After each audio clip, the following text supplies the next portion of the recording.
ikipe ya Chelsea the Blues. Rero nkuko twabiganireho muri match preview, match yagombaga guhuza Chelsea n'ikipe ya Everton, nari nababwiye ko tuganiriye kuri match preview ariko tugomba no kuganira kuri match review. Twaganiriye mu kiganiro cyabanje, twaganiriye ku bigomba kuranga umukino wa Chelsea na Everton, ariko nanone ubu ngubu tugiye kuganira ku mukino n'ibyawuvuyemo sasa nyuma y'uko umukino urangiye. Nsubiye inyuma gato kuri match preview, naye nababwiye ko umukino wa Chelsea na Everton by'umwihariko Goodison Park atari umukino ugiye koroherera ikipe ya Chelsea. Urumva impamvu naye nabahaye nuko Chelsea nibura kuva 2017 Chelsea ntabwo yari yatsindira Everton Goodison Park. Nta na rimwe Chelsea yayitsinda, uretse 2021 Chelsea yatsinze muri FA Cup. Ubundi muri Premier League ntago Chelsea yari yatsindira Everton Goodison Park. Never. Igishoboka ikirenze ikora ni ukugenda kunganyirizayo umukino. Urumva icyo ni ikintu umukunzi wa Chelsea ndetse n'umufana Premier League agomba kumenya, ko nari nababwiye ko iriya match itagomba korohera ikipe ya Chelsea habe na gato. Urumva nari nababwiye ko ikindi iriya match igomba kurangira ridoro. Wenda ikirenze ikigoye kirimo cyangwa se aho nabusanyije nabo, ngiye nabonaga doro ya 1-1.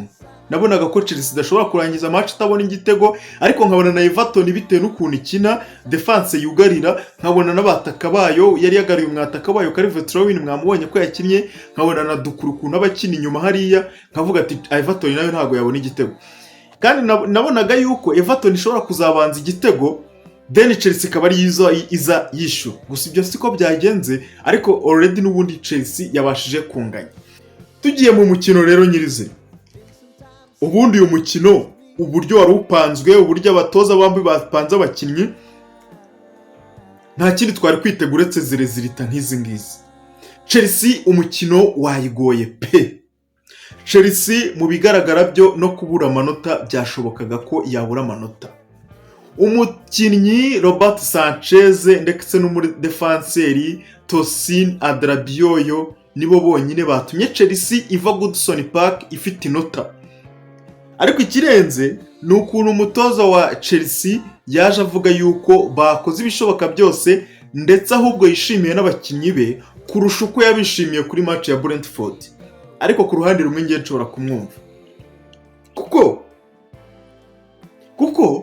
iyi match yari tricky. Iyi match yari igoye kuko Everton, abantu benshi batashye ahantu twareberaga match, abantu bari kwibaza ariko ikipe Manchester United yatsinze ibitego 4, none ni gute Chelsea iburamo igitego ndetse na Arsenal ikayiburamo igitego? Dear friend, football nta kure. Narababwiye ngo muri football nta complementarité iba muri football. Urumva ngo niba kanaka yatsinze uriya nanjye nkaba naratsinze uriya, ngo ubwo nanjye nzatsinda uriya. Never. Ibyo ntabwo bikorwa mu mupira w'amaguru. Ikindi cyongeyeho, umutozi yari gutegura umukino, ategura umukino agiye gukina, agategura n'ikipe bagiye gukina. Ikipe ya Manchester United itsindwa na Bournemouth, igatsindwa na Tottenham, igatsindwa na Liverpool, igatsindirwa mu kibuga iwayo ibitego 3 kuzamura. Iyo kipe mu by'ukuri iri ku mwanya wa 13. Iyo kipe urakeka amakipe yajya kwitegura ayitegura nk'umuntu ugiye gukina n'ikipe ya mbere cyangwa ya kabiri? Wapi. Niyo mpamvu Everton igiye gukina na Manchester United irirekura.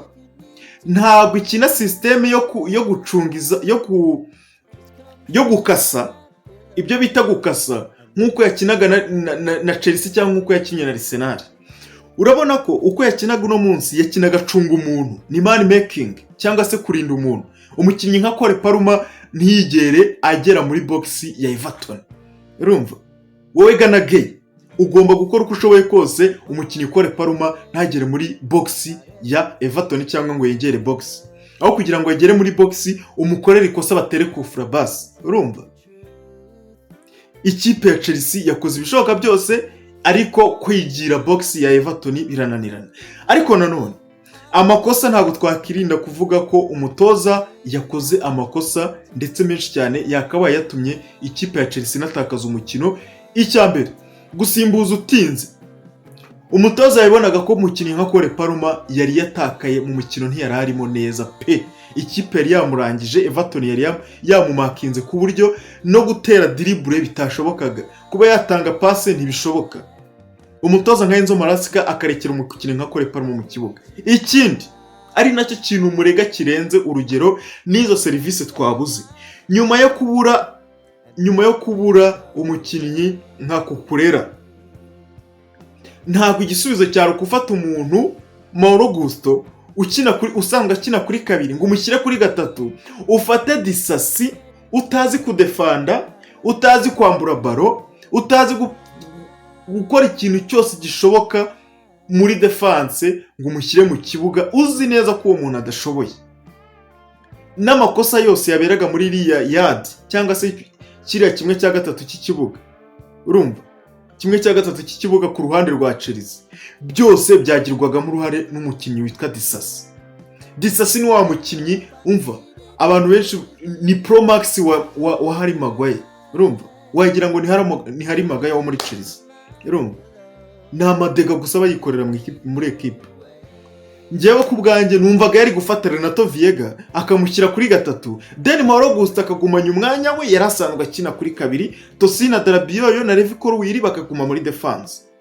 Cyangwa se niba ibyo bidashoboka, fata Disasi umushyire muri central defense akinane na Adarabioyo, then Levi Colwill akine kuri gatatu, then noneho Mauro Gusto akine kuri kabiri nk'ibisanzwe. Ibyo nabyo ntibishobotse, kuko Axel Disasi kugira ngo umushyire kuri kabiri wamushyira mu mutima wa defense, kuko kuri kabiri nta gisubizo na kimwe atanga mu buryo buri atake, urumva, ndetse no muri defense naho bize bibazo. Noneho Mauro Gusto nawe ashyize kuri gatatu, aragenda kuri gatatu abura ikintu akora. Ujye umuha passe ntari buzamuke ngo atere centre, ntari bufashe mu buryo buri attacking, no muri defense najya kwataka umuntu ukinisha indyo n'abari gukinisha indyo, urumva ni ibibazo. Ederi najya kwataka umuntu ukinisha imoso ari gukinisha indyo, kuko abantu murabizi ko abawinga b'iki gihe benshi bakinisha imoso bakina iburyo, urumva abakinisha imoso bagakina iburyo. Nuvuga abawinga benshi nk'abasaka bakinisha imoso usanga bikinira iburyo, abakinisha imoso urumva abakinisha indyo ugasanga bari kwikinira ibumoso. Then Mauro Gusto ari kudefanda umuntu uri gukinisha akaguru k'imoso kandi wakinisha akaguru k'iburyo, urumva none se arajya kumudefanda shange yamucitse, ntabwo ari buzamuke ngo atere centre, ni hahandi ari kwisanga yagiye muri mediane. None se nubwo yazanye ka kantu ka inverted fullback, uno munsi yari yapanze ko Mauro Gusto arakina inverted fullback ari bukine muri mediane, none se Disasi agakina hese. Disasi ntabwo ari buzamuke ngo atere centre.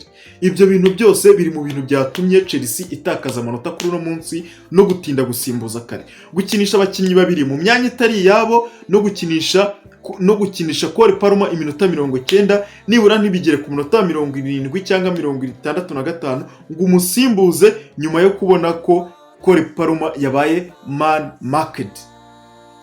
Abari bamumakinze kuko barabizi ko Chelsea kugira ngo ikine ibone umukino mwiza bisaba ko Cole Palmer aba ari mu mukino, arimo ndani.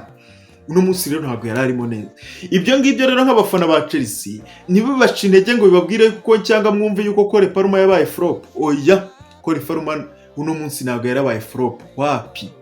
Ahubwo Cole Palmer ikipe ya Everton yamwize, yiga uburyo bwo gukina nayo, irangije irabishobora, n'umutozo wa Chelsea arabiborohereza, abaha uburyo bwiza bwo gukina na Cole Palmer, birangira Chelsea itakaje amanota. Njyewe hano muri ino match, resultat zino match nemera yuko Everton yatsinze umukino, Chelsea ikaba yatakaje umukino nyuma y'ibyo nabonye mu mukino. Urumva Chelsea yari ifite amahirwe yuko iri butsinde no mukino, ikaba yajya imbere ya Liverpool mbere yuko Liverpool ikina. Kandi ibyo ngibyo nuko mutabizi, ariko bishyira igitutu, byashoboraga no gushyira igitutu kuri Liverpool ikaba yazigatakaza umukino, urumva. Ariko kubera ko Liverpool yaje izi neza yuko Chelsea yatakaje umukino, that's why yatsinze ibitego bigera kuri 5. Urumva, ariko byagaragaye yuko Liverpool nayo ntabwo iri strong, kuko Tottenham yayibonyemo ibitego 3. Urumva, ku makosa y'abadefenseri bayo ni ikigaragaza ko Liverpool nayo kwitsinda bishoboka. hano rwose Enzo Maresca muri ya magambo yiwe ajya avuga yuko Chelsea itari ku gikombe, idahatanira igikombe, kuko yabigaragaje mu buryo bwiwe yuko kuko Chelsea ntabwo iri ku gikombe pe, ntabwo ari ikipe. Niba uri ikipe iri ku gikombe ntabwo wagenda ngo ujye kunganya na Everton mu buryo nka buri. Noneho Everton uretse coach Sanchez yari yabyutse neza, yabyukiye ku kaboko k'iburyo. Iyaba ari wa Sanchez tuzi, Everton yakaba yatsinze Chelsea nibura ibitego nka 2-0 uvanyemo na save Tosin Adarabioyo yakoze. Sanchez yakoze save zigera muri 3 ziri clinical, zakabaye zitanga amanota ku ikipe ya Everton.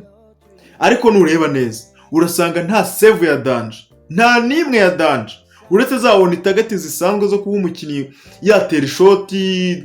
Ni Jackson ni Enzo Fernandez ateye ishoti ari inyuma ya box, ishoti risanzwe ritari clinical. Ariko mu bundi busanzwe Everton ngiye nemera yuko yarushije Chelsea. Urumva, niba mwararebye match ya Barcelona na Atletico Madrid, match yejo kuwa gatandatu, iriya match ukuntu yari imeze, ni nayo match Everton yakinnye na Chelsea. Na Atletico Madrid yaje bizi neza yuko Barca iri butware baro, iri buyigumana.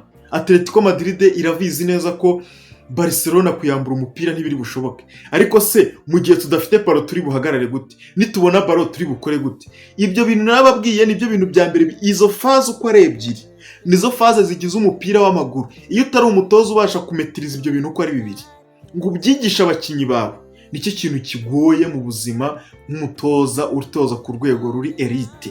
Abakinyi banjye nibafata baro barakora iki? Mu gihe se badafite baro barakora iki? Nidukina nk'ikipe ya Everton, nidukina n'ikipe nka Nottingham Forest idefanda kugeza ku minota 90, turi bukora iki? Turi bubigenze gute? Izo game plan nizo zitandukanya amakipe. Urumva, kutamenya ikintu uri bukoze baro ifasha. Ese nimfata baro ndi buyisubize inyuma ntangire bundi bushya, cyangwa ahantu ndi bufatire baro haba ari kuri box cyangwa ari muri kibuga hagati, aho niho ndatangira transition zo kwataka, aho niho difference iri. Urumva, ikipe ya Chelsea rero kubo itabonye no manota, umva byatengushye nyine abantu bose bari bayihaye ikizere bitewe na resultat z'imikino 5 yose yari imaze itsinda. Imikino 5 muri Premier League idatakaza umukino n'umwe, yari insinzi. Ubundi hano abantu bose bari bayibariye ko igomba kubona ibitego 3 ku buryo bwiza cyangwa se ku buryo bubi, yagombaga kubona ibitego 3 cyangwa 2 nibura.